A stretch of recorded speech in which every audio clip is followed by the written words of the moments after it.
Madre mia, Tio.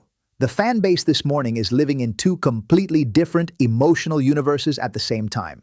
They won the derby 3-2, Vini scored the winner, it was a sensational night at the Bernabéu. And somehow people are still absolutely furious. That is the Madrid fan experience in a nutshell, isn't it? Win a 5-goal thriller against your city rivals, and the #1 trending topic is still referee conspiracy. We are truly a special community. Look, we have to start with Valverde because the fans are not letting this go. One comment put it perfectly.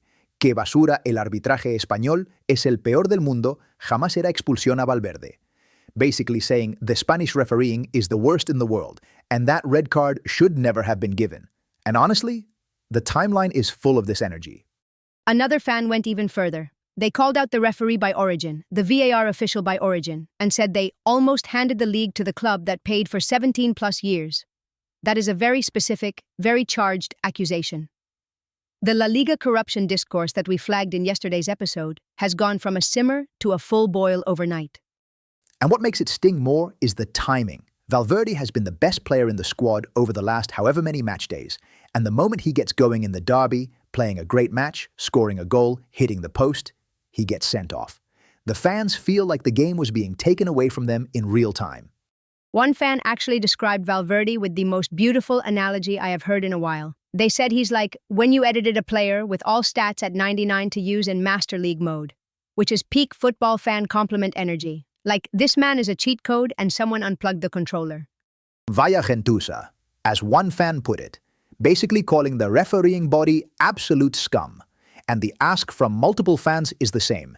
Get that red card overturned. Because if Valverde misses games because of this, the outrage is going to be on a completely different level.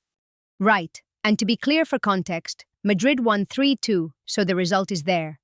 But fans feel that the match was made unnecessarily difficult by officiating decisions. And that pattern, as we discussed yesterday with the refereeing paranoia piece, is now reaching a kind of critical mass in how the fan base talks about La Liga.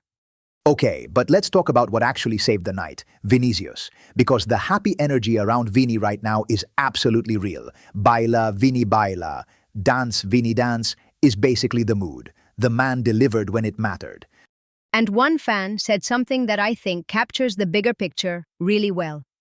Le duela a quien duela, Vinicius Jr. es el mejor jugador del mundo. Which translates to, whether it hurts anyone or not, Vinicius Jr. is the best player in the world. That is not a new take, but after a derby winner, it carries a lot of weight. We spent time last week on the Vini discourse, on the fans who were turning against him, on the revenge tour narrative, and now he's gone and scored the goal that wins the Madrid derby. The arc on this man is genuinely cinematic, Tio. And someone even threw in a jab at Barcelona while praising Vini, basically saying Vinicius keeps proving he's better than Rafinha and Yamal, and that Barca will get exposed in the Champions League. The Vini versus the world narrative and the UCL confidence are merging into one very loud fan sentiment right now. Which brings us to the Champions League comment that I genuinely cannot stop thinking about. One fan wrote, and I'm translating here, "This Real Madrid is better than Zidane's side that won 3 consecutive Champions Leagues. Let Barcelona and the anti-Madridistas prepare themselves because we are going to leave their matrix destroyed." That is a bold claim. It is bold. It is also the kind of fan take that you either love or it makes you nervous. Because saying this squad is better than the Zidane treble side is a statement that requires, at minimum, actually winning the Champions League first. But I understand the feeling. Manchester City away, now the derby, Arbeloa keeps winning. The confidence is sky high. And speaking of Arbeloa, the headline from us literally calls this his hat trick of victories. In 70 days, he has apparently beaten 3 massive names in management. The fans are quietly writing this man's legend in real time, and we have been tracking it all week. One fan even suggested, and this is my favorite comment of the morning, give him a box at the Bernabéu, the man has seen the light. Which is a reference to giving him a permanent seat of honor. The sarcasm to genuine admiration pipeline for Arbeloa among the fan base has been one of the great character arcs of this season. Now, Mbappé, the reaction is interesting and a little divided. He didn't start, came on as a sub, and one fan pointed out something tactical that is worth discussing. I've looked at recent matches and I think Vini and Mbappé cannot play at the same time. They lose a pressing and defending player, and you notice it when Mbappé comes on as a substitute. That is a legitimate tactical observation that has been floating around for weeks, and it's not going away. But there's a counter read too. Another fan specifically noted how Mbappé dragged multiple defenders away on the third goal, creating space. So maybe the question isn't whether they can play together, but how they play together. And one fan seemed relieved he came on at all, essentially saying it was a shame he didn't start, but hoping the red card he apparently received gets overturned. Wait, Mbappé got a red card too? Or is this fan conflating with Valverde's red? I think that fan was talking about Valverde's red and then also mentioning Mbappé separately in the same comment. It was a bit of a stream of consciousness. But it tells you something. The fans are juggling multiple strong emotions simultaneously. Joy at the win, fury at the officiating, love for Vini, curiosity about Mbappé's role. It's a lot. Que barbaridad. And look, the tifo idea someone mentioned, against everything and everyone, that should be the tifo at the Bernabéu, contra todo y contra todos. I feel like that is now the unofficial motto of this fan base and this season. They genuinely feel like the world is against them and they keep winning anyway. It's a siege mentality that is actually being validated by results, which makes it incredibly powerful.